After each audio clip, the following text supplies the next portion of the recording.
Leadership in governance is the willingness, drive, tenacity, commitment, determination, and sincerity of purpose to operate on a foundation of solid governance principles.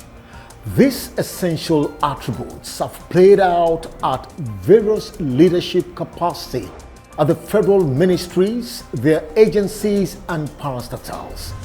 Let's fill you in on the business of governance on the Minister's platform this week. Thanks for joining us.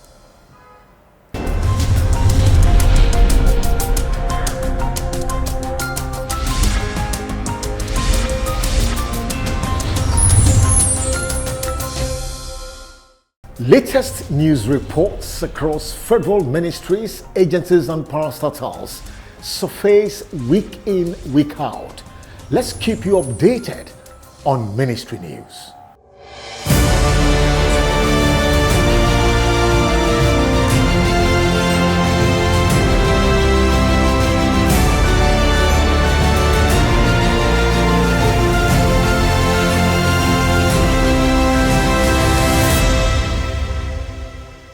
The federal government, through the Ministry of Health, has kick-started plans to locally manufacture human vaccines with the first meeting of the Inter-Ministerial Working Group on Local Vaccine Manufacturing. The Minister of Health, Dr. Osagi Ehanire, will disclose this at the inauguration of the Ministerial Steering Committee, and the Technical Working Group said local and international experts in vaccine research and development developed the policy and administration under the leadership and guidance of the Federal Ministry of Health with regards to recommendations of the World Health Organization. The minister appealed at a time when the global community faces the urgent need to develop a vaccine to combat the pandemic. And still from the Ministry of Health, the Minister of Health, Dr. Osagi Ehanire, recently in Abuja said the federal government would facilitate the wide-scale adoption of traditional and alternative medicine in orthodox medical practice. He said these are the maiden conference of the traditional, complementary, and alternative medicine in collaboration with the Office of the First Lady held at the International Conference Center, Abuja. He reassured that in line with the aspiration of this administration to explore all avenues for proper health care, the Federal Ministry of Health will remain committed to supporting initiatives that will promote traditional medicine practice in the country. The Federal Ministry of Works and Housing has inaugurated the 182 million naira internal road network of Waziri Umaru Federal Polytechnic, Benin Kebbi in Kebbi State. The 1.8-kilometer road network, commissioned by the Minister of Works and Housing, Mr. Babatunde Raji Fashola, was part of the federal government's intervention in the institution. Speaking at the event, the minister said the project is part of proposed road networks by the federal government across federal tertiary institutions in the country. According to him, 21 proposed roads were rehabilitated in 2002 and handed over to the various institutions concerned. The minister, who was represented by the acting federal controller of works, Kebbi State, Hamed Abdulkadir Yabo, said students are expressing renewed enthusiasm with regards to attending classes because some defective roads have been restored to good condition. The Minister of Agriculture and Rural Development, Dr. Mohammed Mahmood Abubakar, has flagged off the rollout distribution of agricultural inputs to smallholder farmers in Kaduna State, stating that it will open up investment opportunities, create jobs for stakeholders, and facilitate increased production as well as food and nutrition security. The event, which took place recently at the ministry's state office at Livestock House, Mando Road, Kaduna State, featured distribution of seeds of different crops as well as various agricultural equipment and agrochemicals. The minister informed that the initiative was part of the government's effort to stimulate local production, increase self-sufficiency, attract investments, as well as to create job opportunities and enhance the livelihood of farmers. The federal government and the World Bank are working in synergy to promote innovation development in schools as well as encourage youths to participate effectively in skills acquisition programs in Nigeria. The Director, Press and Public Relations, Federal Ministry of Education, Mr. Ben Bemgong, said the full implementation of the project entitled Innovation Development and Effectiveness in the Acquisition of Skills, also known as IDEAS project, was underway. To this end, a national workshop for innovation development and effectiveness in the acquisition of skills was organized by the Federal Ministry of Education and the World Bank to kickstart the implementation of the project in Gombe, the Gombe state capital. The workshop was intended to discuss the financial management of the project, procurement processes, project work plan, as well as monitoring and evaluation mechanisms. The federal government, through the Minister of the Federal Capital Territory, Mohammed Musa Bello, on Tuesday handed over the certificate of occupancy for 12,000 hectares of land in Abuja to the Minister of Aviation, Adi Sirika. The 12,000 hectares of land is for the actualization of the aviation roadmap projects of President Muhammadu Buhari-led administration. According to Mohammed Kabiru Shehu, the Director, Planning, Research and Statistics of the Federal Ministry of Aviation, who represented the minister, said one of the key projects to be executed on the land is a second runway project for Nnamdi Azikiwe International Airport, Abuja. The Weights and Measures Department of the Federal Ministry of Industry, Trade and Investment Thursday has conducted a verification of measuring skills at the nation's airports to ensure accurate measurements of travelers' luggage at the Murtala Mohammed International Airport, Lagos. Speaking after the exercise, Mr. Hassan Ejubuno, Director, Weights Measures Department, said the exercise was in response to public complaints of alleged manipulation of weighing equipment at the airport, which result to excess charging of luggages. He noted that the department is saddled with the responsibility of ensuring that all commercial transactions involving measurement were fair, accurate, and legal with a view to protecting consumers.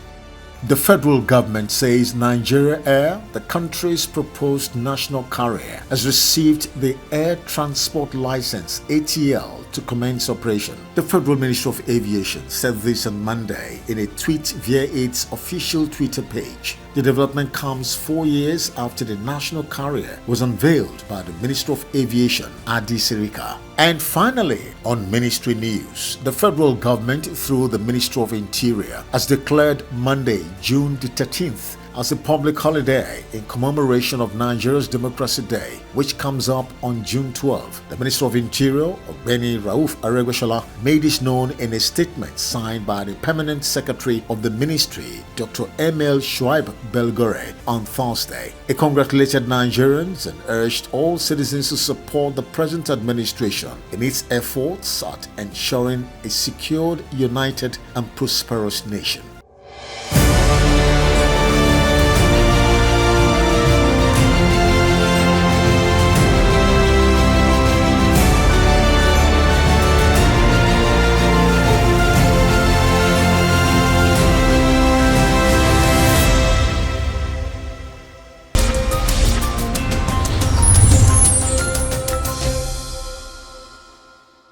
Recent official engagements from the presidency gives insight into activities of Mr. President. Let's bring you the highlights from the presidency.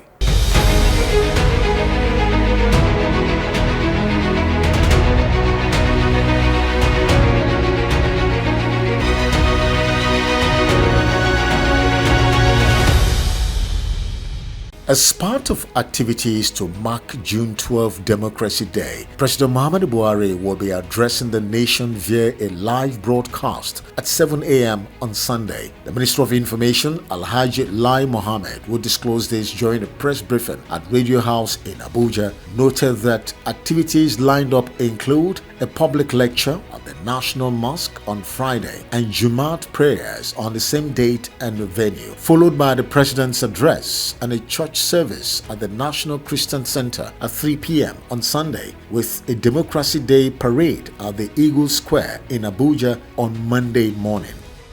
President Muhammadu Buhari on Thursday evening received the new standard bearer of the All Progressive Congress APC, Bola Ahmed Tinubu, at his residence, Aso Rock Villa, Abuja. The meeting came barely 24 hours after the former Lagos State Governor acquired 1,271 votes to clinch the party's presidential ticket.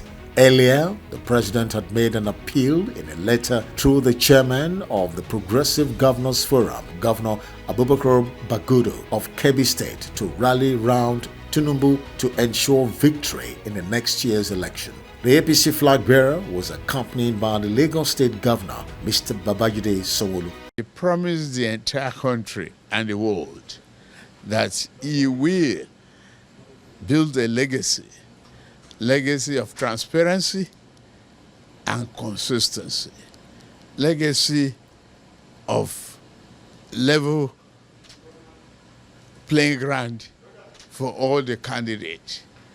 He will be committed to democratic principles and values, and he did so. He didn't endorse anybody. He didn't impose anybody. He did not at any time attempt to tinker with the process of this election to favor one tribe or the other. He was steadfast. He was trustworthy. He was dependable. He was a leader, a great leader. President Muhammadu Buhari Thursday pledged his full and unwavering support for former Lagos State Governor Asiwaju Bola Ahmed Tinubu as the presidential candidate of the All Progressive Congress APC. The president stressed the need for all members and leaders of the party to leave behind the hostilities that came with the primaries and unite for victory. In a statement by Senior Special Assistant on Media and Publicity, Malangaruba Shehu, the president noted that by working together as a united team behind the flag bearer, APC will be able to stabilize to provide a platform on which progressives could deliver desired goods to Nigerians. And finally, from the presidency, President Muhammadu Buhari presided over the National Security Council meeting at the council chambers of the State House, Abuja, to deliberate on the deadly attack at St. Francis Catholic Church in Owo, local government area of Ondo State, and other critical issues of insecurity in the country. In attendance were the Vice President Yemi Oshibajo, Secretary to the Government of the Federation Boss Mustafa, the Chief of Staff to the President Professor Ibrahim Gambari, and the National Security Advisor, retired Major General Babagana Mongono, as well as other service chiefs from the Nigerian Armed Forces.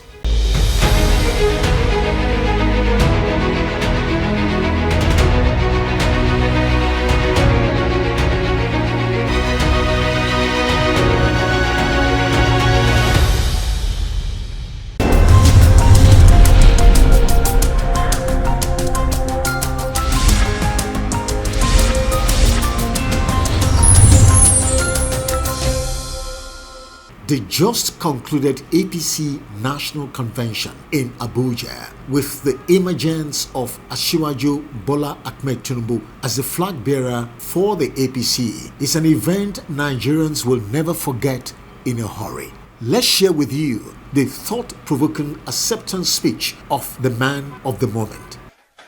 We will roar. We do it.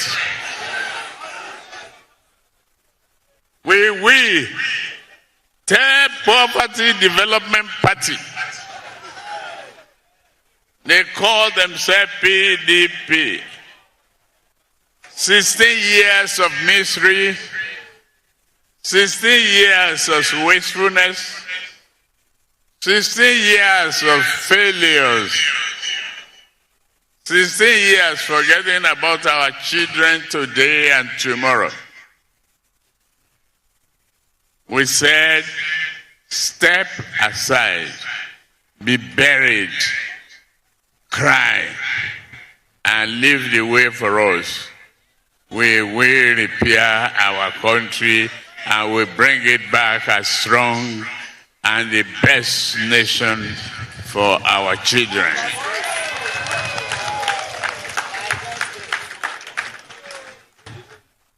We are that people. All the governors, we didn't just coin the name Progressive Governors Forum. We have that appellation. We earn it. It is us. We are progressive. We are a nation builder. We are not destroyers.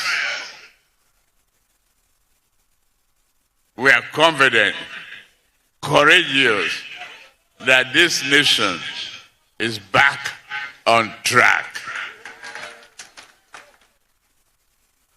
All executive governors here present, it's not my job alone. Building this party, I don't even know what I did right that gave you the confidence of nominating me today. But I have one man right on my left side.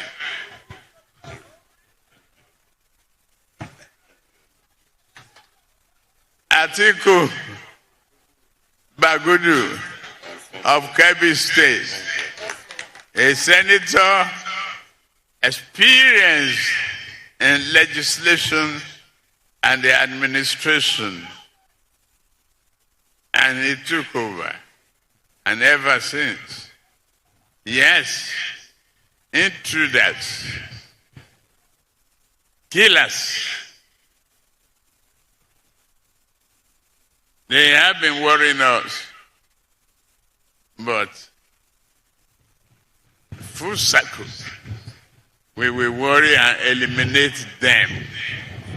We are Nigerians.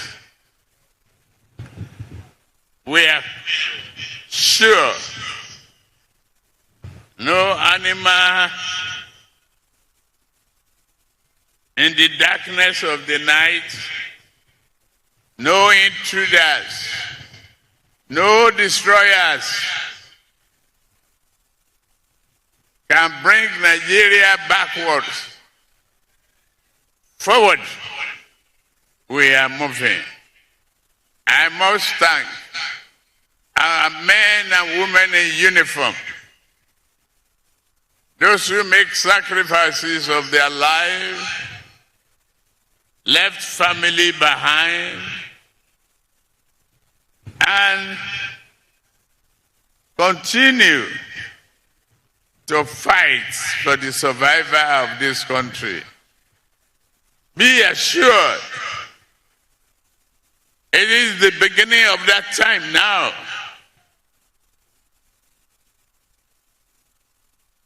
You will get reward and enjoy a part of your life.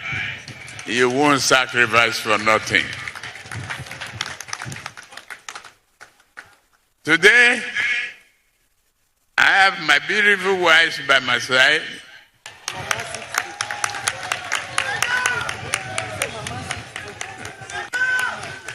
Mama 60.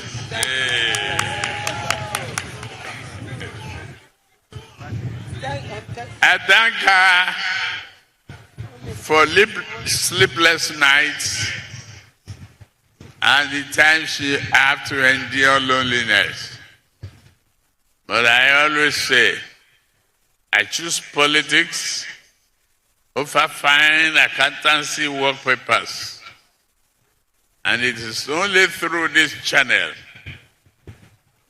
that can help build a team, unbreakable team that will make Nigeria great. This is the beginning. First step taken, second step taken, and we are moving on. You are the great people of this country that have built, that must join hands to build and get rid of those animals whose head and brain and heart has been possessed by evil.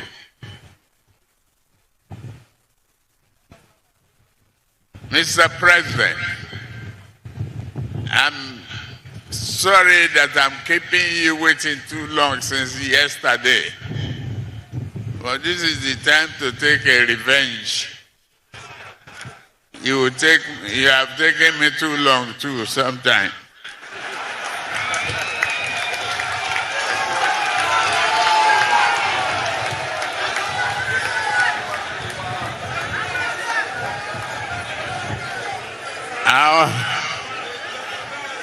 I always sympathize with the mother of the nation.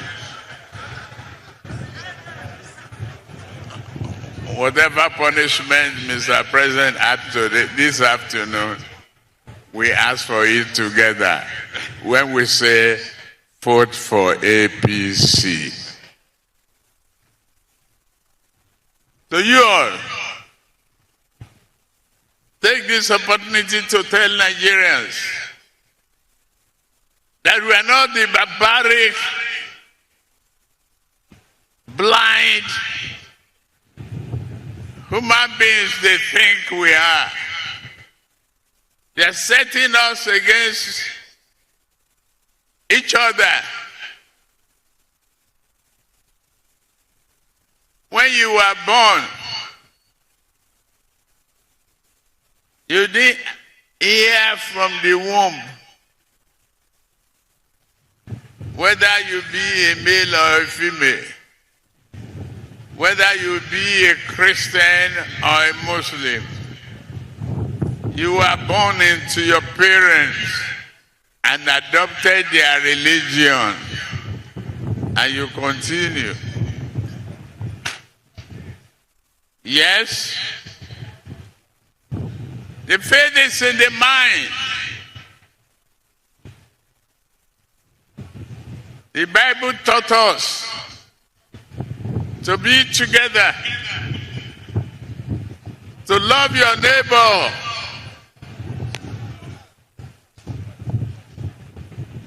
He didn't say kill your neighbor.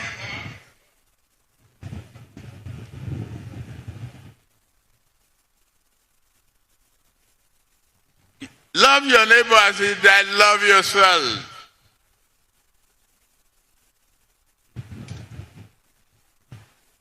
It's in the two holy books. Goodness for goodness. Learn to accept mistakes. Not from the gunshot, not for cutlass, not from destruction of properties and lives. The life you take, you cannot bring back.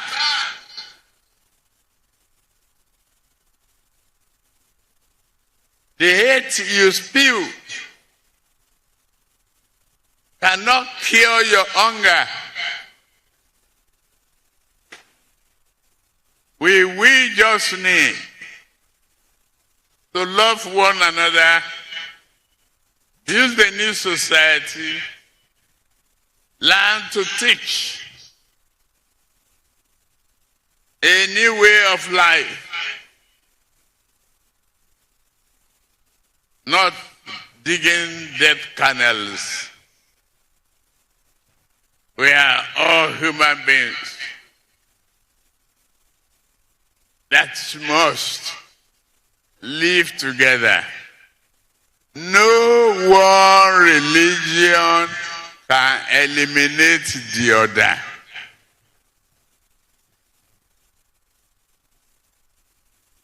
We have to be tolerant, perseverance, and love for each other. The blood that you cannot replenish, the life you cannot bring back,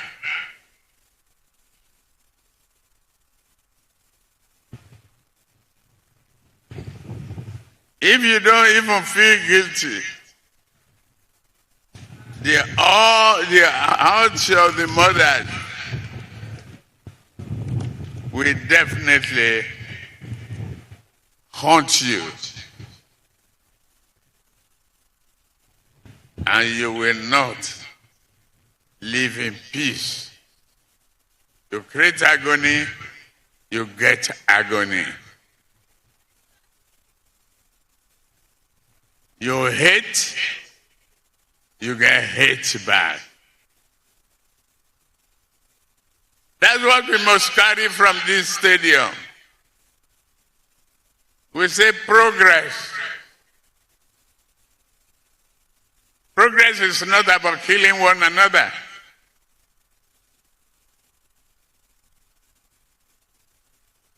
It's not.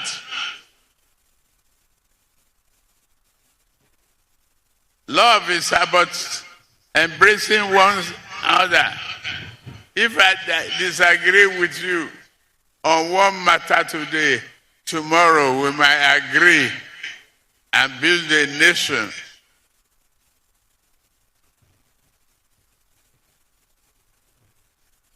Can you imagine all the roads that you have here?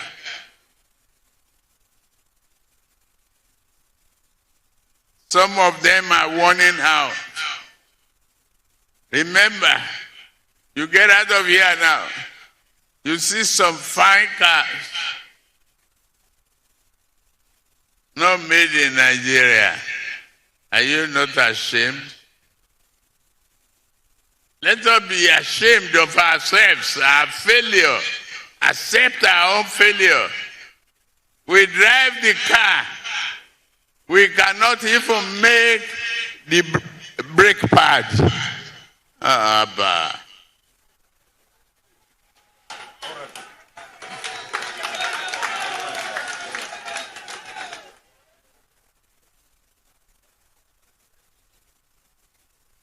Let's change that.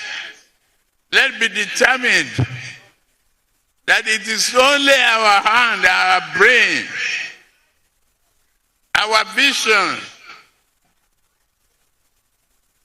that will build a new nation for us.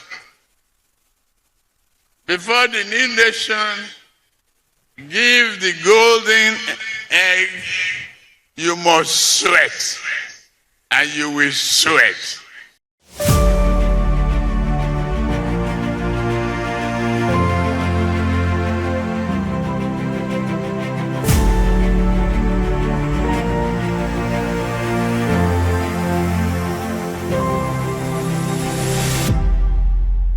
The Small and Medium Enterprises Development Agency of Nigeria, SMEDAN, is our special agency for focus this week on our Ministry Agencies and Processors in Focus segment. The Small and Medium Enterprises Development Agency of Nigeria, SMEDAN, is one of the agencies under the Federal Ministry of Trade and Investment. SMEDAN was established by the SMEDAN Act of 2003 to promote the development of the MSME sector of the Nigerian economy. The agency positions itself as a one-stop shop for MSME development micro enterprises that are included in the clientele of the agency since they form the bedrock for SMEs. SMEDAN vision is to establish a structured and efficient micro, small and medium enterprises sector that will enhance sustainable economic development of Nigeria. SMEDAN mission is to facilitate the access of micro, small and medium entrepreneurs and investors to all resources required for their development. The establishment of SMEDAN is therefore justified by the need to trigger the development of Nigeria's MSMEs in a structured and efficient manner. The sole mandate and responsibility of SMEDAN, as contained in the Enabling 2003 Act of the Federal Republic of Nigeria, include the mandate of stimulating, monitoring, and coordinating the development of the MSMEs subsector in Nigeria. They initiate and articulate policy ideas for small and medium enterprises growth and development, promoting and facilitating development programs, instruments, and support services to accelerate the development and modernization of MSME operations. They have the function of serving as vanguard for rural industrialization, tackle poverty, job creation, and enhanced livelihoods. They link MSMEs to internal and external sources of finance, appropriate technology,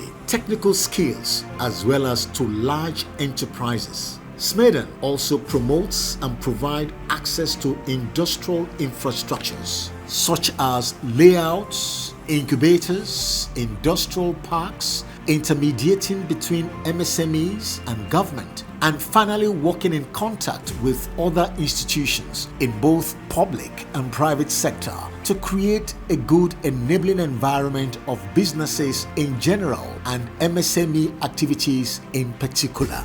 As part of its achievement, SMEDAN has provided over 59.7 million jobs to Nigerians, and the agency, since its inception, has sought ways to tackle some of the problems the nation is faced with, which includes unemployment. The agency introduced the National Enterprise Development Program, which is run in every state of the Federation of over 800 enterprises across the nation, thereby providing jobs to unemployed Nigerians. The Small and Medium Enterprise Development Agency of Nigeria, SMEDAN, is simply the voice of MSMEs in Nigeria.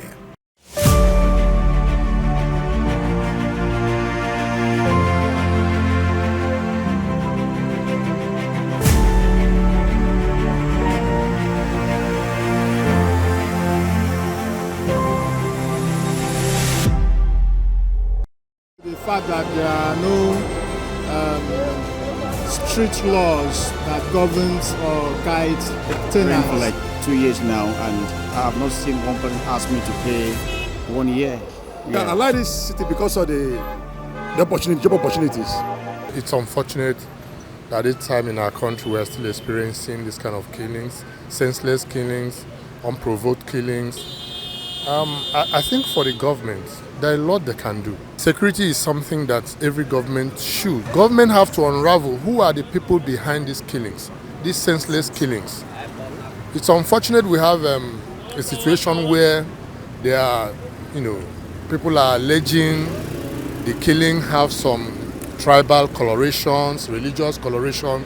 So it makes it difficult for us to say specifically, this is what must be done. But then the truth is, if the government is sincere, they must have to find the root cause of these senseless killings, and from there it will be easier for us to say, okay, these are the measures to be taken.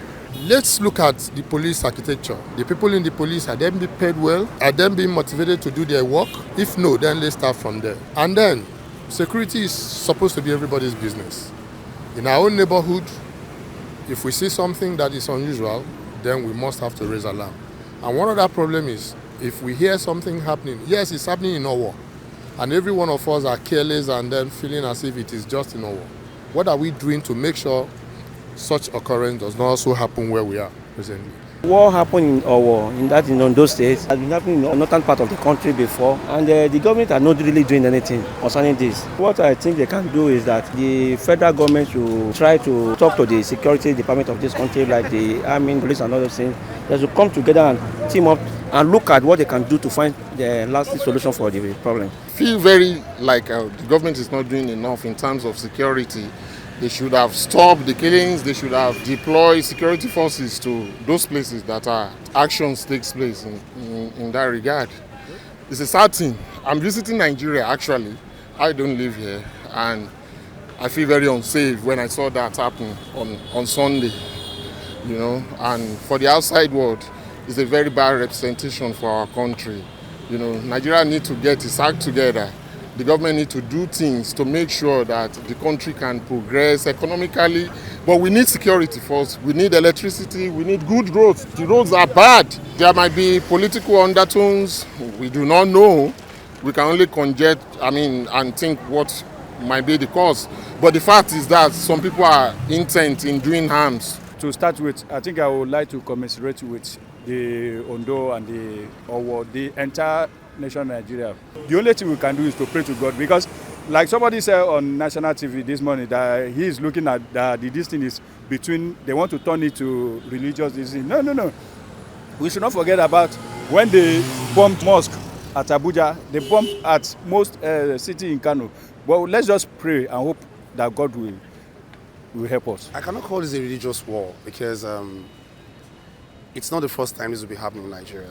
It has been happening in another part of Nigeria, and the reason why we are not really serious about it because it has not come to the southwest the way it's supposed to. But now it's happened in the southwest. That's why you see all this noise around. The government should have taken the proper measures.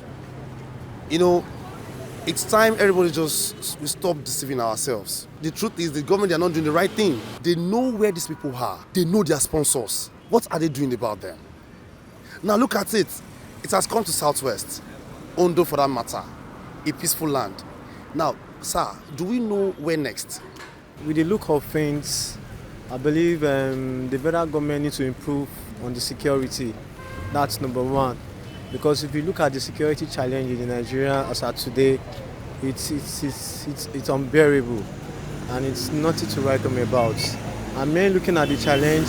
The police, the naval, the air force, they have to work in hand together so that to make sure such a kind of a scenario will not repeat itself.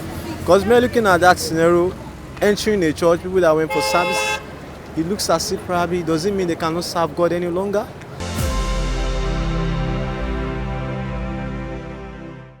Bringing about progressive report at the ministerial level for public knowledge, enhance trust and confidence in the government of the day.